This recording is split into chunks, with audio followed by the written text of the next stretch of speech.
What's good, ladies and gentlemen? Welcome back to Pro Wrestling Focus, episode number 50. Yes, we've made it to 50 episodes on this podcast. I'd like to thank everybody who's listened, watched, and shared the show. You've helped get us to this point, so thank you. I appreciate you. You guys are awesome. So now, we got to talk about this week's wrestling stories. There's a lot to talk about, not just WWE, but also some AEW stuff. I know that's rare for me, guys, because I mostly talk about WWE on the show. But yes, I'm going to talk about some AEW stuff today as well. So without any further ado, let's get into it. All right, we're going to start off with Chris Jericho here, because Chris Jericho recently did an interview with Wrestling Observer Radio, and Jericho acknowledged that he is getting toward the end of his road in his professional wrestling career. Jericho, he's been in the business a long time, and, he said, and I quote, "I'm a company guy through and through. Obviously, at this stage of the game, where I'm nearing the end of the road at some point, I want to work with as many people that I haven't worked with. If you have a live match with somebody on TV, it has to be the best that it can be with all the bells and whistles, because you might not get another chance to work with them." So, yeah, Jericho pretty much acknowledging where he's at in his career. He knows that the end is coming. He knows that he cannot do this forever. But yeah, so, how do I feel about, Jericho, nearing the end of the road? In my opinion, I believe that Chris Jericho is one of the greatest wrestling characters of all time. Flat out. Jericho, he's gone through so many career transformations. He's constantly reinventing himself. And yeah, Jericho is one of those guys that aren't afraid to change, to do something different. And, Jericho, he was in WWE a long time. And, he was Y2J. He had the light up jacket. And he had the list as well. But Jericho has been so far removed from that, especially over the last 5 years or 5 to 6 years since he's been a part of AEW. And Jericho, he shocked the world when he decided that he was going to take the biggest gamble of his career and sign with AEW. Because it was a gamble, because if AEW didn't pan out, then Jericho, would have looked like an asshole, he would have been looked at as the guy like, oh, you left WWE for this, So yeah, Jericho took the biggest gamble, and it's paid off for him. It has. And, I've been critical about AEW. I'm not the biggest fan of their product. They do have some talented workers over there for sure. That they have Jericho, they have Swerve Strickland, MJF. They have Tony Storm, they have Mercedes Moné. The list goes on and on and on. But there's a lot of areas that AEW needs to improve upon. And yeah, so I'm just going to leave it at that. I'm not going to get into specifics or anything because, I'm here to talk about Chris Jericho. I have to admit that I have some mixed feelings about Chris Jericho ending his career in AEW because, the rumors were out there, Jericho's contract with AEW expired. It was coming up, and Jericho was a free agent for a little bit. and he was entertaining offers from both AEW and WWE. There were talks that Jericho had with Triple H and Nick Khan about possibly coming back to WWE, and they wanted Jericho to come in and do a retirement run, kind of do a retirement tour, kind of like what they gave John Cena, and then they would probably follow that up by putting Jericho in the Hall of Fame. And Jericho was not interested in that. Jericho was not really keen on doing that, and instead he chose to re-sign with AEW. I'm not saying Jericho made the wrong move. I'm not saying that at all.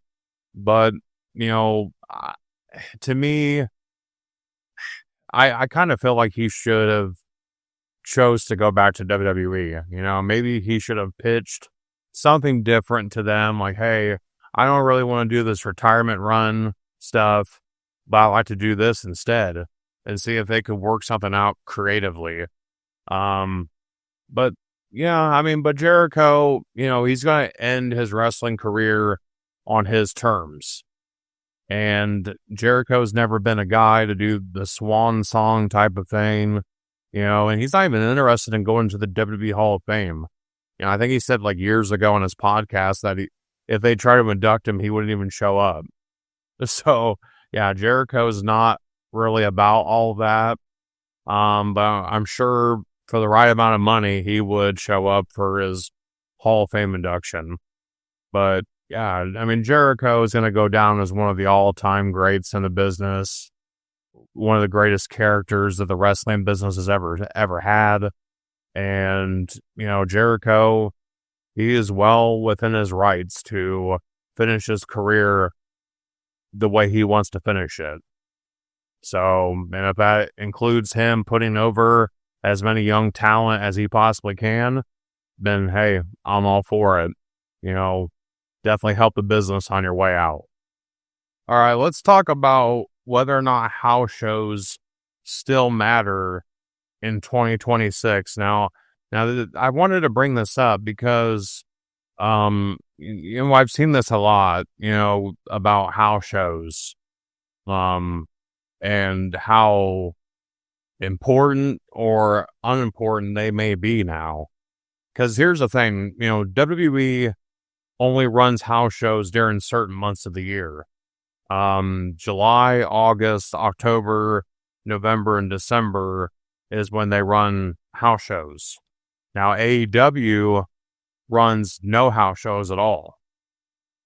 There are benefits to not running house shows. The positive is, you have fewer guys getting hurt. There's less wear and tear on the body. You're extending careers, and wrestlers have more recovery time than ever before. But the negative downside to not having as many house shows, guys are getting less ring time. There's fewer reps, less opportunity to develop, and there's less chemistry between wrestlers. And younger wrestlers also are hurting as well because they aren't learning through actual matches as often. So, yeah, and then, I think this hurts AEW for sure, because you can't really expect wrestlers to consistently go out there and produce 5-star television matches if you're not giving them enough opportunities to actually wrestle. So, yeah, would you rather have a wrestler work 100 matches a year and potentially shorten their career, or give them 50 matches a year and have a longer career, but potentially not develop as quickly? So,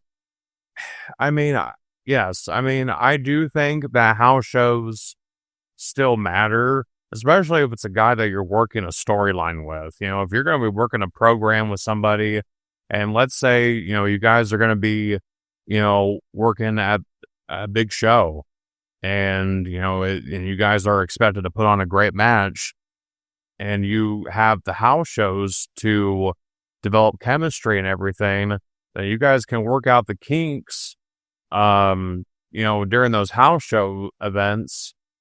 So by the time you get to the actual match that matters, then yeah, you're going to know your opponent inside and out. But now, guys are working less house shows, getting fewer reps. And yeah, I think it's kind of hurting the talent, especially younger talent.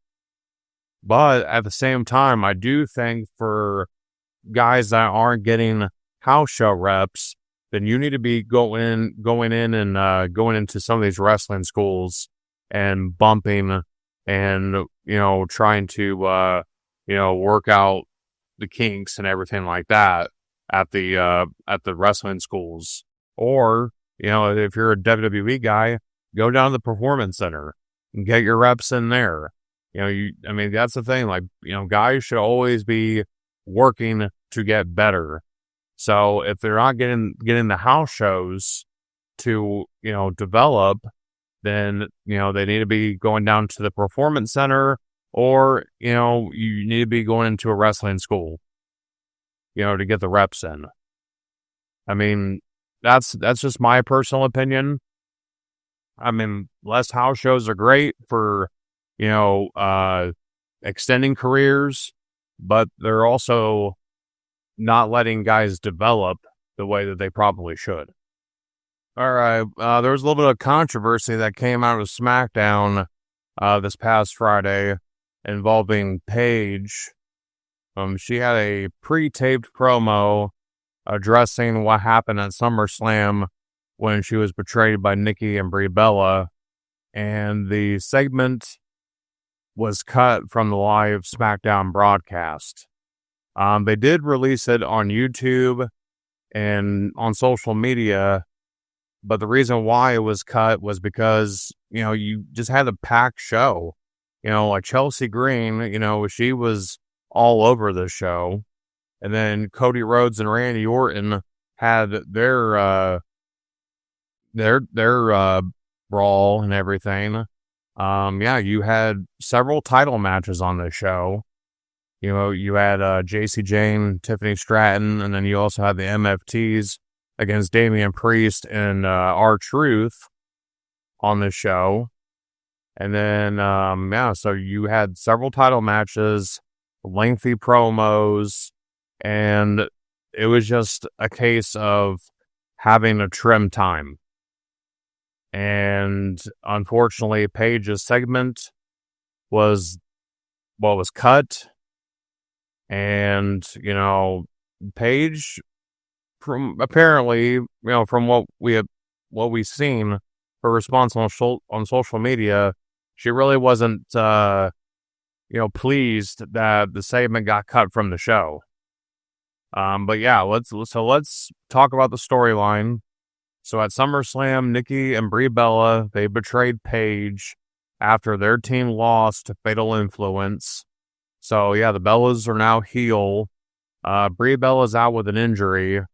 So it's just a Nikki and Paige feud as of right now. And then Paige, this was her chance to respond to Nikki Bella.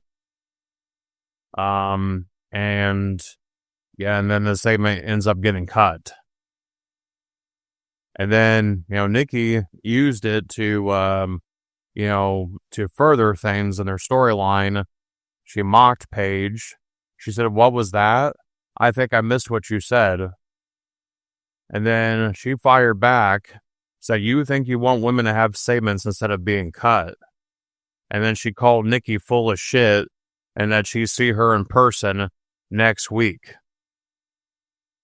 And that's the thing, like, the Bellas have also been victims of getting their segments cut in the past.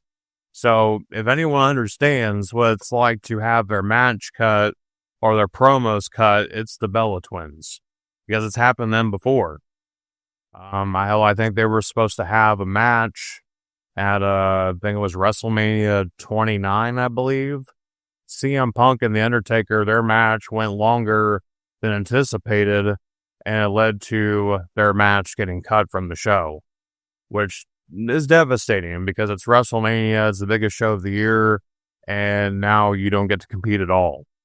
So, yeah, so if anyone understands that better than anybody, it's the Bella twins. Yeah, here's the thing. I mean, yeah, it sucks that Paige's segment got cut. It's shitty. It really is. But, we can't blame Cody Rhodes and Randy Orton, and we can't blame Chelsea Green or anybody else. It was just creative. That's who we can put the blame on. So ultimately it comes down on Triple H and the creative team because they didn't time things out correctly. And with SmackDown being 2 hours now, they can't, really have things go on longer than what they want because they don't have that flexibility. Because with Raw being on Netflix, they have that flexibility to go shorter or longer, depending on how the show's booked. But with SmackDown still being on USA Network, they don't have that luxury. So yeah, they have to cut things off. So that's how it is, and it sucks for Paige. But hopefully they can make it up to her this following week here on SmackDown, or this week here on SmackDown, and have like an in-person promo exchange between Paige and Nikki Bella. All right, we're going to go back to some AEW talk here and talk about Britt Baker, because I believe that Britt Baker is being held hostage by AEW. Yes. Britt Baker has not been appearing on AEW television since November of 2024. She's still under contract, and that her absence has been attributed to creative rather than an injury. So yeah, she's 100% ready to go, and to wrestle and everything. But yeah, so she has not been booked at all. I can think they've had discussions here and there, but nothing's materialized, obviously. But she has been discussed internally in connection with the upcoming Rebel Heart Dynamite. But yes, so she's been discussed for that, because they're going to have the Rebel Heart Dynamite on September 9th in Athens, Georgia, and it's to honor Rebel. But yeah, she has ALS, I believe. She has Lou Gehrig's disease, and I believe it's terminal, unfortunately. So yeah, they're going to do a special Dynamite show in her honor. And Britt Baker has been discussed for that show. But we're going to see if she even is used on that show. But yeah, but as far as her contract details are concerned, she signed a 5-year deal in late 2021. So her contract runs into late this year, and AEW has the ability to add injury time onto contracts. So they could potentially extend her contract into 2027 if they wanted to. However, if AEW lets her go, if her contract expires, WWE would reportedly be very interested if she became available. And then she was asked not too long ago by a fan if she'd wrestle again, and Britt Baker said, "I don't know, should I?" So why has Britt Baker been off of television? Well, we got to go back to the MJF Alicia Atout incident. So Britt Baker supposedly complained about the amount of television time that was given to MJF and Will Ospreay. Alicia Atout overheard the comments and told MJF, who is her man, and then there was a confrontation that involved Britt Baker, Alicia Atout, and MJF. And AEW investigated it, their HR department investigated it, and Britt Baker was reportedly fined $10,000 and was suspended for 2 weeks.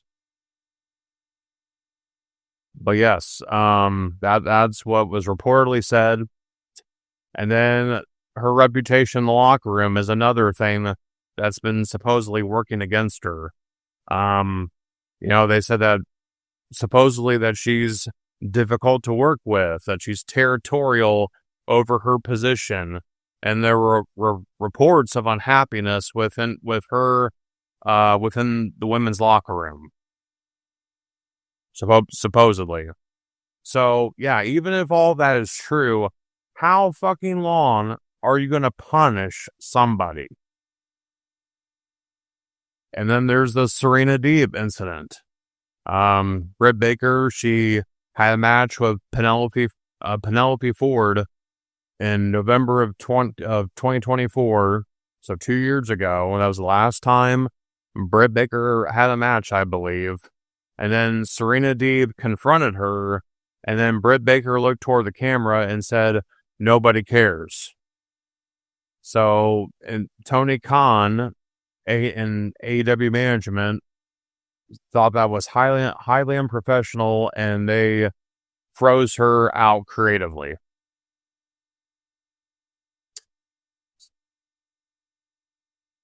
In my opinion, I think what Tony Khan is doing to Britt Baker is total bullshit. Almost 2 years off of television is ridiculous. If Tony Khan doesn't want her around, then let her go. Let her out of her contract.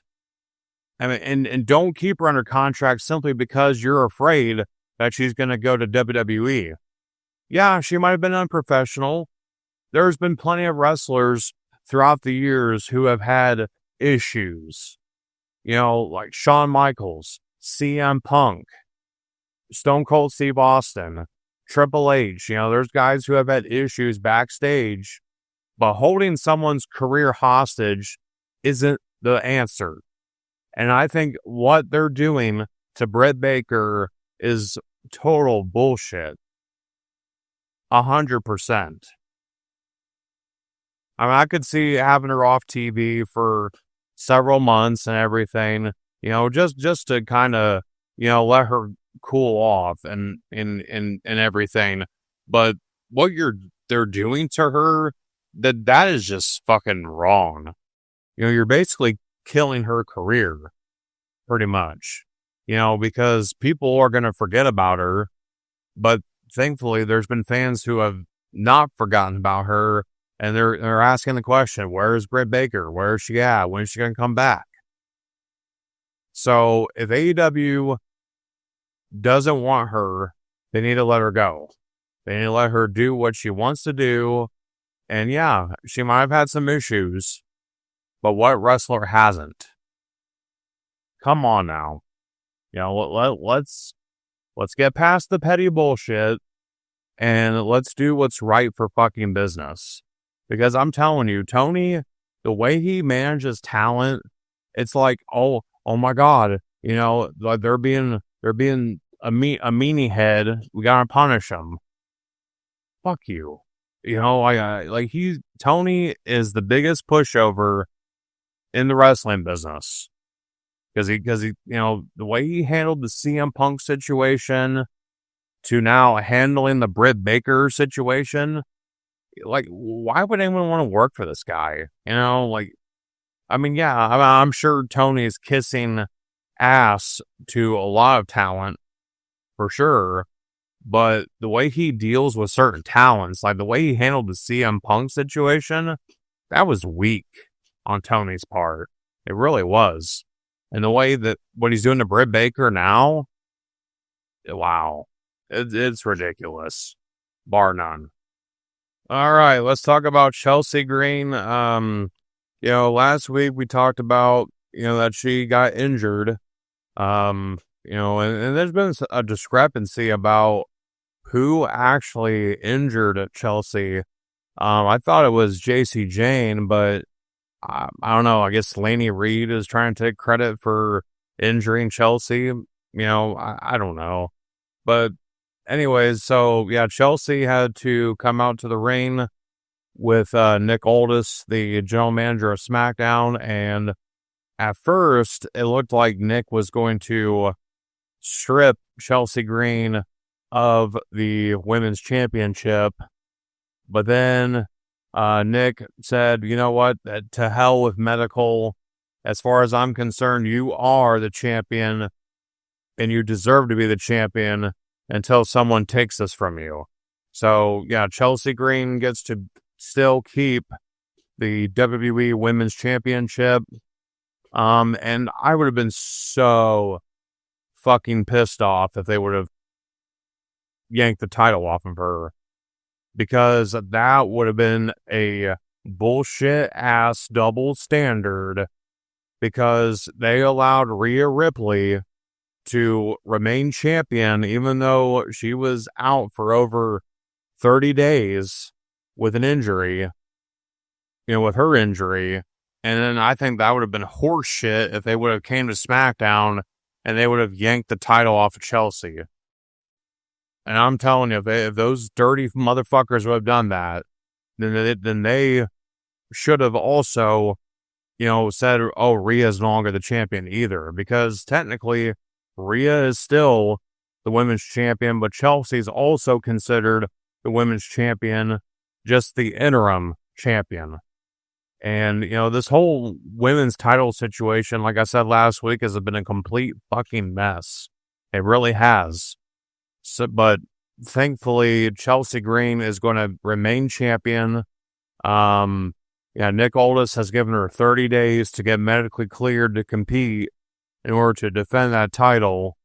But yes, I mean, Chelsea Green, she was, pretty much the centerpiece of this episode of SmackDown, because not only was she out there for the opening segment, but then Gunther came out and, he started disrespecting Chelsea, which prompted her husband, Matt Cardona, to come out, and he wasn't going to take any of Gunther's shit. And then those two had an impromptu match, and Gunther defeated Nick Aldis. Or not Nick Aldis. Well, he'd beat Nick Aldis at SummerSlam, but not on this show. He beat Matt Cardona. So yeah, Gunther beat Cardona. And then later on the night, Tiffany Stratton defended her United States Championship against JC Jane. And unfortunately for Tiffany, she lost her title to JC Jane.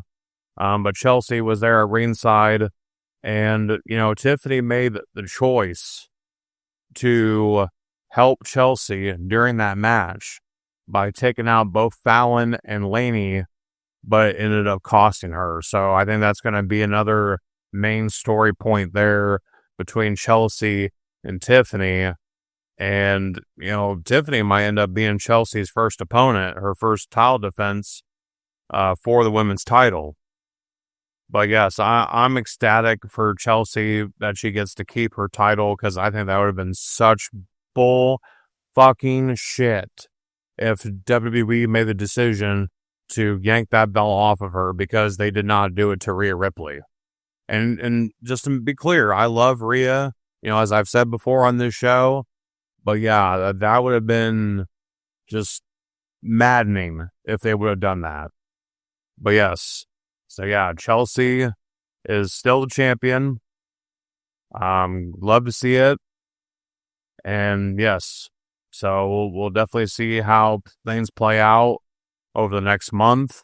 Whether Chelsea wears that protective face mask or what they end up doing with her. I mean, who knows? Maybe she will get cleared medically to compete again and make her first defense of the women's title.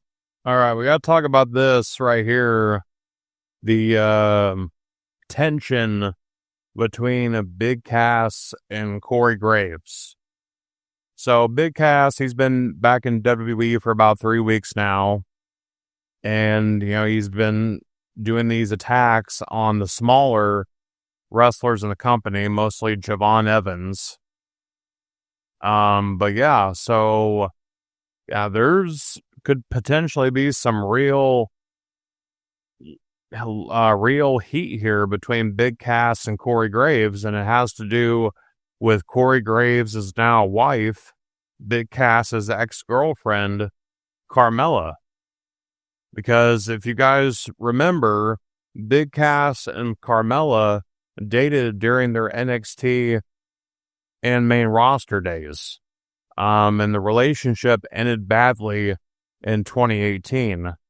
And, Big Cass and Carmella had a domestic dispute backstage at a show, which Cass allegedly became aggressive and grabbed her arm, and other wrestlers had to intervene and before things could get worse. But yes, so Corey Graves is now married to Carmella. Big Cass is back in WWE. And ever since then, Corey Graves has been acting a little weird. Because Big Cass, he made his return on August 3rd. He returned, he attacked Javon Evans after his match. Michael Cole, he's jumping up and down, all excited and shit. But Corey Graves said nothing. He didn't say shit at all. And then, on August 10th, Corey Graves did acknowledge what Big Cass was doing. Big Cass attacked Dragon Lee, and he was saying, "Oh, not again. Not this again." And then he said that it was an act of cowardice of that what Big Cass did to Dragon Lee. And then Carmella posted on social media that her husband deserves an award for dealing with the situation.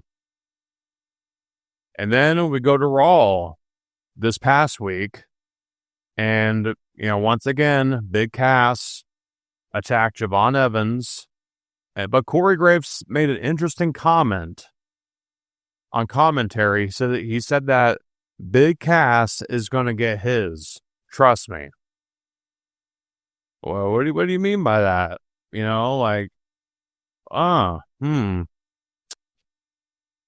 So, so basically, there's an underlying animosity that is happening right now between Corey Graves and Big Cass. And, the main question is this a work or a shoot, or is it a work shoot?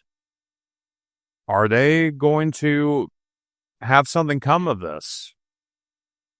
Because to be honest, I think they could make some good TV out of this. They really could. Because to be honest, like Big Cass, taking out the little man and Javon Evans and guys smaller than him, I don't give a shit about that. I really don't. But this right here, this is the real meat and potatoes here that they could use to their advantage. And Corey Graves is technically medically cleared to compete. He got his medical clearance years ago to return to the ring. And I know it's been a long time since Corey's wrestled a match.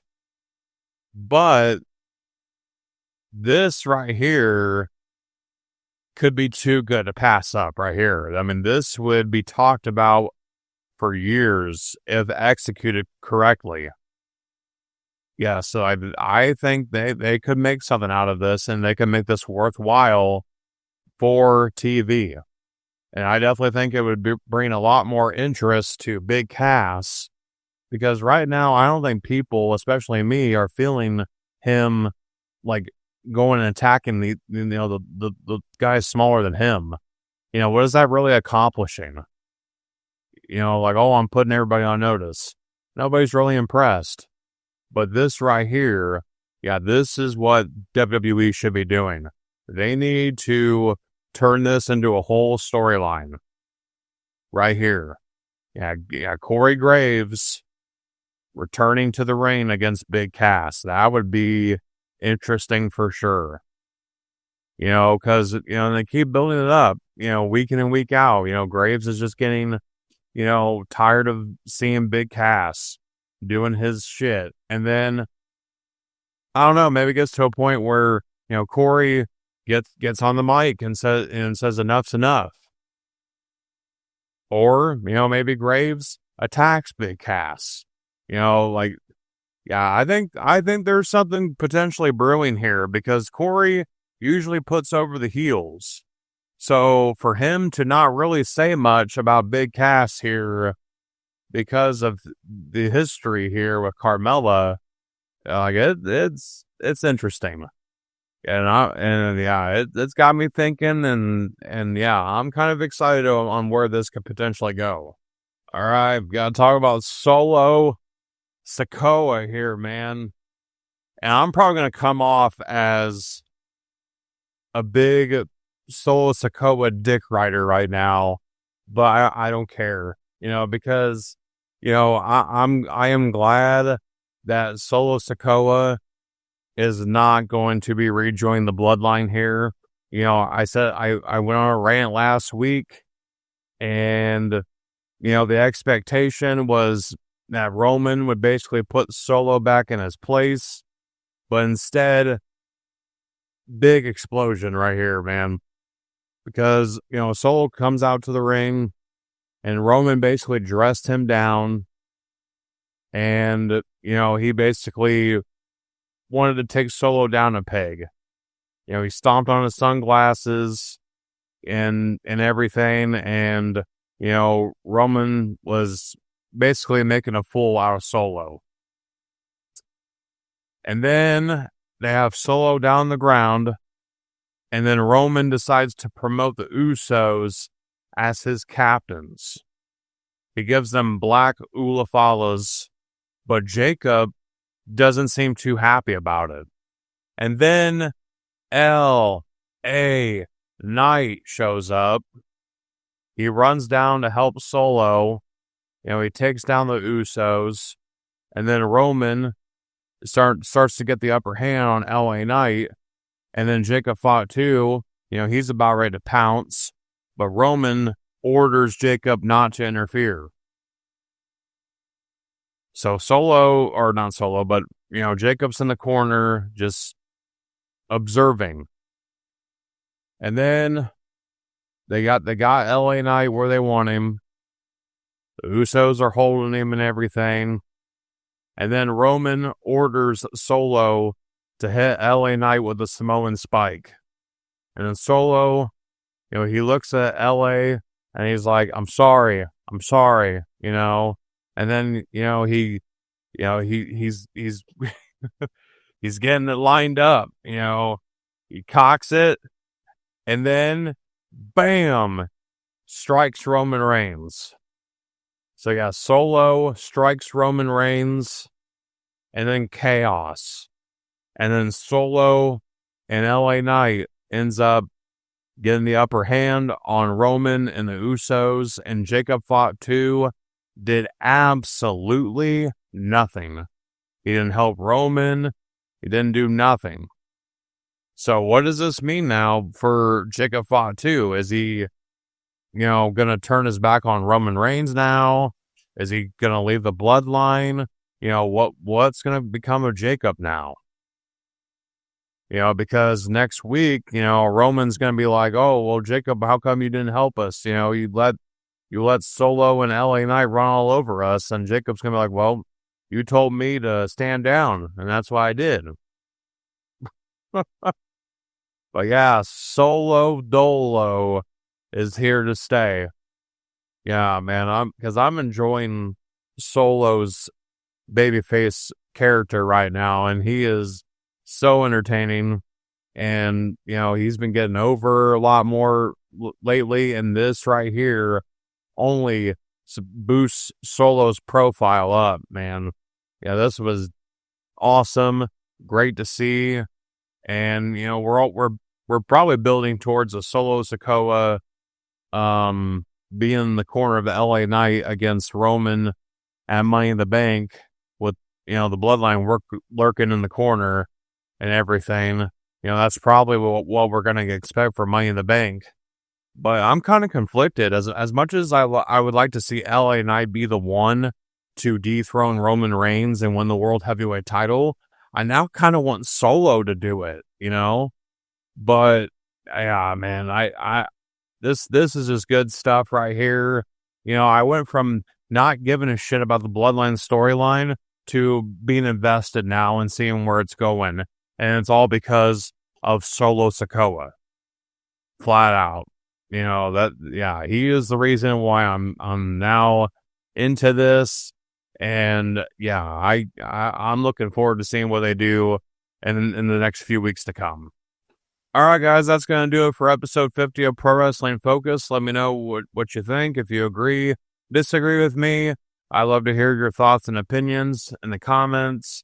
And as far as Springer Podcast Network updates are concerned, if you have not watched my wife Crystal's newest podcast episode, go ahead and check that out. It's episode number 4. She talked about Plushie's Playground and eating disorders. And also, brand new episode of the Cody Springer Show, where I talked about sometimes you have to cut people off out of your life. Go check out that episode. And then there will be an all-new episode of Creepy AF tomorrow night as well. And, stay tuned for more and more podcasts coming from the Springer Podcast Network. But, for now, I am out. Watch wrestling and stay focused.